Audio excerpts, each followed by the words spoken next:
मुख्यमंत्री लाडकी बहीण योजनेअंतर्गत पात्र महिलांना दरमहा 1500 रुपयांचा लाभ देण्यात येतोय। परंतु आता या योजनेच्या संदर्भात अनेक नवनवीन बातम्या समोर येताना दिसत आहेत। लाडक्या बहिणींना आता दरवर्षी जून महिन्यात केवायसी करणं बंधनकारक राहणार आहे। 1 जून ते 1 जुलै दरम्यान केवायसी आणि लाभार्थी हयात आहे की नाही याची तपासणी करूनच लाडकी बहीण योजनेचा पुढील लाभ दिला जाणार असल्याची माहिती सूत्रांनी दिली। अन्य विविध योजनांच्या माध्यमातून लाभ घेणाऱ्या तसंच प्राप्तिकर विभागाकडे ज्या कुटुंबाचे 2.5 लाखापेक्षा अधिक उत्पन्न आहे अशा कुटुंबातील लाभार्थींना या योजनेतून वगळण्यात येते अशी माहिती मिळते।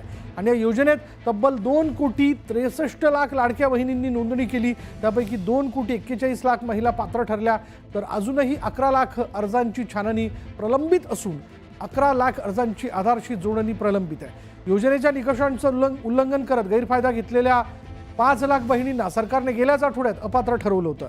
आणि या योजनेवरील उधळपट्टीला लगाम घालण्यासाठी योजनेत काही सुधारणा करण्याचा निर्णय नुकत्याच झालेल्या मंत्रिमंडळ बैठकीत घेण्यात आल्याची माहिती सूत्रांनी दिली। खरंतरी दुर्दैव आहे की बहिणींना ज्या पद्धतीने आधी एक शब्द दिला आणि नंतर तो फिरवला आहे, आता हे खूप दुर्दैवी आहे। या सरकारने म्हणजे योग्य नाही हा शब्द वापरणं, पण खूप दुर्दैवी आहे की महाराष्ट्रातल्या बहिणींवर हा अन्याय करतात।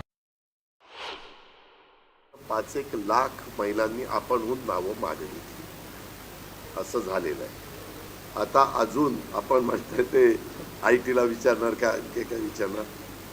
आमचा प्रयत्न एवढाच आहे कारण हा राज्याचा पैसा आहे आणि गरीब राज्य कशाकरता करायचं असतं, गरिबांना गरिबीतनं बाहेर काढण्याच्या करता सगळ्यांनी समाधानाने राहावं, जगावं आणि आपला आपला प्रपंच करावा ह्या दृष्टिकोनातनं आणि तशा पद्धतीनं आमच्यामध्ये चर्चा चाललेली आहे।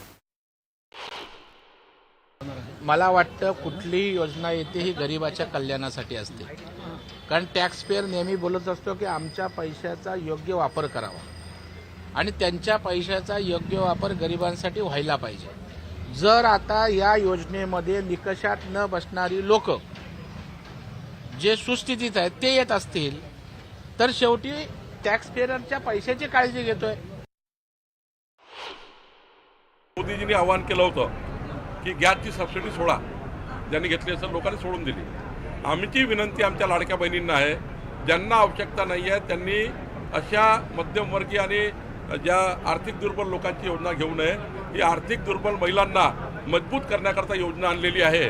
त्यामुळे आमच्या काही लाडक्या बहिणी ज्यांना गरज नाही त्या सोडून देतील, पण आमची व्याख्या जी आहे योजनेची त्या व्याख्यात बसणाऱ्या कुठल्याही व्यक्तींना, कुठल्याही महिला बहिणींना ही योजना कमी पडणार नाही, पूर्ण राहील।